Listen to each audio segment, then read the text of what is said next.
he didn't support it, and that's why that was my biggest holdup. Was I was afraid my family would turn on me.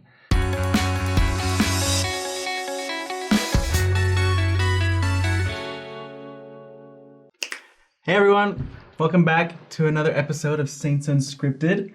I'm Taylor, and I'm here today with Peyton.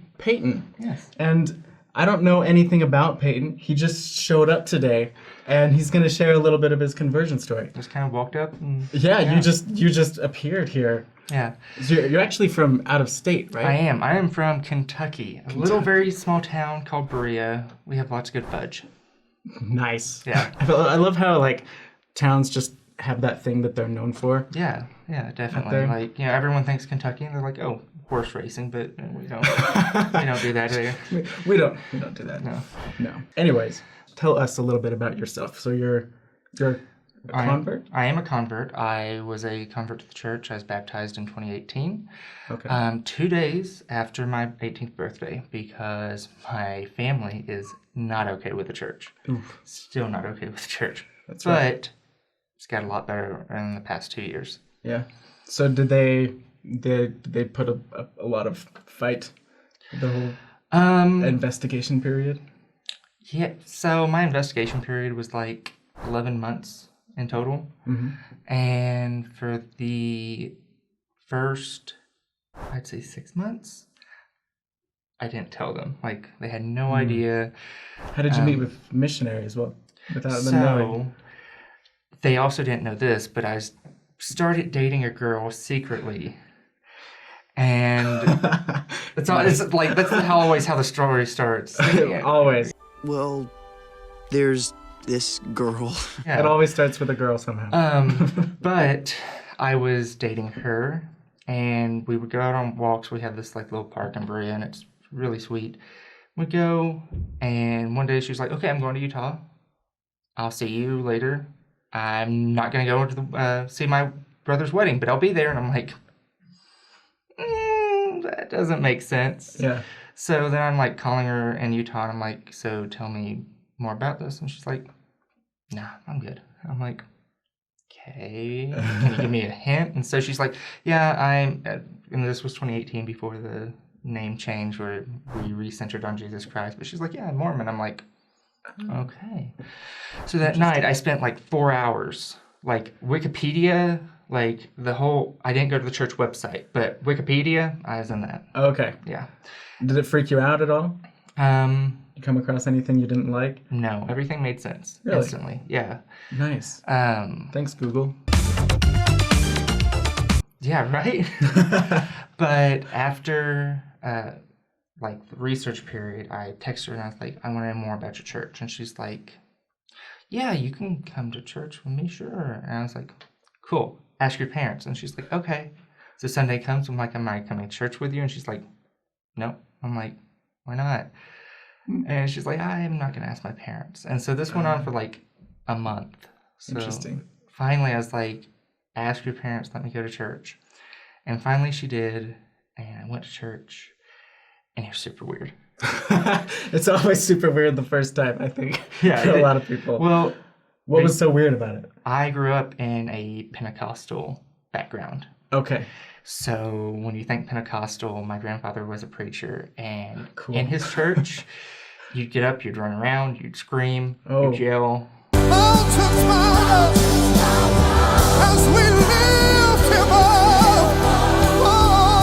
You'd fall and shake. Holy rollers and all speaking in tongues. Speaking in tongues, 100%. Nice. Yeah. We had a lot of those in my mission. I never went. I never got to go.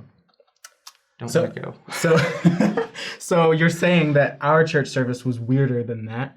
Yeah, because it was the opposite. Like, at church, we're reverent, and I'm not saying the Pentecostals aren't reverent in their way, but we're quiet, we're, It's it's like a night and day difference. Yes, and so I went and I was like, I expect people to yell out amen and go pastor, and I'm sitting there and everyone's dead silent except the kids. Yeah. I'm like, okay. And, we had sacrament, which I was actually used to. We just called it communion, so it was pretty much the same. We even used the same words, for baptism, I found out later. So there's a lot of similarities that I had in my old church. Yeah. And so it wasn't that bad with the transition. But I finally actually started dating this girl. You mean like publicly? Publicly, with her parents' permission. Oh, okay. Did her parents have any problem with you dating her? Being like a non-member or anything like that? The problem wasn't the non-member. The problem was she was young. Like she was 15 at the time. Oh, okay. Yeah. So And you were 17? I was 17. Okay. And so that was a problem for like a week, and then her mom was fine with it. That's nice. I guess I left a good impression, I'm a good kid, but yeah, that always helps. Yeah. So they're like, well, meet with the missionaries, and I'm like, no, I'm good. So how long has this been going on? So you started on Wikipedia, and now in May. Okay. And now it's like September. Okay. So have you been going to church regularly? I had been going to church. Wow. Not really meeting with missionaries. Just I would sit at church. Cool. Interested, All 3 hours? Yeah. Cool. Actually, mostly. That's impressive. Like you don't see that very often. People actually thought I was members before I was baptized. Really? Yeah. So finally, she's like, the missionaries come over, and I like the missionaries. They're cool. They try to be. They do. But the problem was it was sister missionaries at first. Oh, okay. And they're super, sister missionaries are super, positive and everything. Right. And just so much energy. So much energy. Yeah. And, they come in super excited and super motivated. I'm not ready for that. Right. It's way too much. Uh-huh. So then some elders come in, a lot more low-key. Okay. We like the same things. So we start talking, and he was like, do you believe this? Do you believe this? And just gave me the basics. And I was like, yeah, that makes sense. Yeah, that makes sense. Did he basically ask you the baptismal interview questions? He did. Yeah, basically. And he's like, so you believe that there would be a prophet on the earth today as there is in old times? So I'm like, yeah, well, duh. And he's like, what? Makes sense. And so... Caught him off guard a little bit. Yeah, he did. And every question he asked me, I was like, yeah. He's like, you want to get baptized? I'm like, no. He's like, oh, okay. So you were one of those investigators. Yeah. I was a good investigator. It just took me some time. I'm just joking. No. I had a lot of those, I don't want to say those types of investigators, but I had a lot of investigators that would do the same thing. They always believed everything, but they still wouldn't get baptized. And we could never quite figure out what their holdup was. No one would ever come out and say it. And I think it's maybe they just didn't trust us or something. We were new or whatever. But if you don't mind me asking, I'd like to finally know. Yeah. What was your holdup? My biggest holdup was I was living in my dad's house, right? And I was reading the Book of Mormon one day. I was flipping through it. I think I was reading First Nephi, like every investigator does. 100 times. Yeah, 100. You always start, and you get to the first page, and you're like, what? What? I got a 2 o'clock. Wait. So, no, I was reading it, and I remember my dad got up, and because he smoked, but he didn't smoke in the house. He always smoked outside. And he got up to go smoke, and he looked at me and he goes, your grandfather always said you'd be a great man of God. And I was like, yeah! I have the Book of Mormon in my hand. He walks out, smokes, comes back in afterwards, and he is angry. He's livid. He's like, I can't believe that you do this. Your grandpa would turn over in his grave. You're going to hell. Oh. Straight on, I was like, So the first comment wasn't words of praise, it was words of I've never disappointment or something. I don't know. It sounded like it was words of praise. I was like, okay. And then he walked in, and it was the complete 180. It was no, don't. You're not allowed to do this. I don't want you reading that book in my house. And I was like, okay. So I kept it in my room. That's rough. And he didn't support it. And that's why that was my biggest holdup, was I was afraid my family would turn on me. family is like obviously the biggest thing. It's the Right. most important thing. Yeah. And have them turn on you is horrible. Right. But I felt it was right. I was praying. I felt the Holy Spirit. And I finally decided. I was over at my girlfriend at the time's house on Christmas. And I thought it'd be a great Christmas present to give the missionaries my baptism date. So they had their That's a iPad. great Christmas and present. went on their calendar. Because like at this time we were buds. We were close. Okay. And I was actually interested in joining the church, but I couldn't because of my family.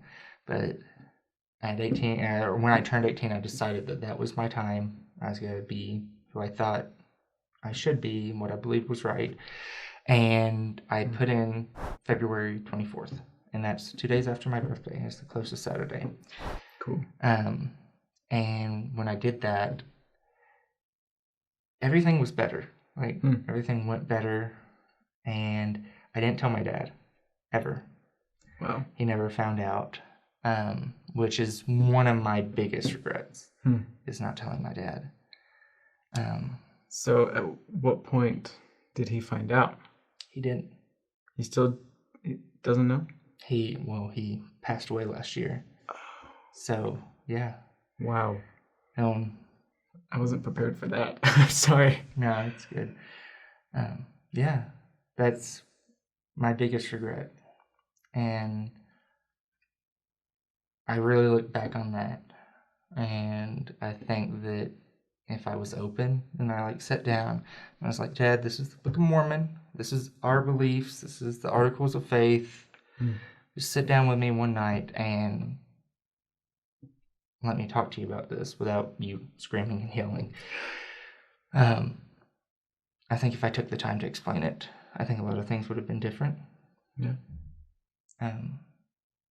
But I know that, I can still get sealed and I can still do work for him. Yeah. But I think he would have joined the church if I would have talked to him about it. I think so. I think so. In our religion, in the Latter-day Saint Church, we teach a lot about the afterlife and how everyone has the opportunity to hear the gospel after they've passed on, right? Mm-hmm. And the people in spirit paradise, what we call it, preach and teach the gospel to those in spirit prison, who are basically those who were not able to make covenants or join. Or didn't accept. Didn't accept the gospel in this life. So having been taught that and believing that, what kind of comfort or consolation do you have about your father and what he's doing? So that kind of coincides with my story, actually. Okay, sweet. Yeah. I should have just kept my mouth shut. Oh, no, you're good. So I actually basically left the church when he died. Which, I got baptized on February 24th, 2018. And he passed in July of 2019. So I basically had a year, right? And everything was good. He knew I was going to church. He knew I was living in what he would call the Mormon lifestyle. Living by the words of wisdom, to go to church, to read the Book of Mormon. He knew I was doing that. He just didn't know I was a member. Okay. Every time I'd sit down for dinner, he'd be like, so you want some tea? And I'm like, no, I don't drink tea. And he's like, that's weird. You used to love tea. And I'm like, yeah, it's weird. But so I had this time with him, and me and my girlfriend at the time broke up. And so I started spending every day basically with my dad, which was great. We got really good bond, even though he didn't support how I was living. He still supported me. And he passed away. And at that moment, I decided that I wasn't interested. And I basically walked away. I started drinking. For all of this time, right? I'm drinking. I am not living the way I should, not keeping my mind, thought, everything clean, but during that time, even though I was drinking alcohol, I never drank coffee and tea.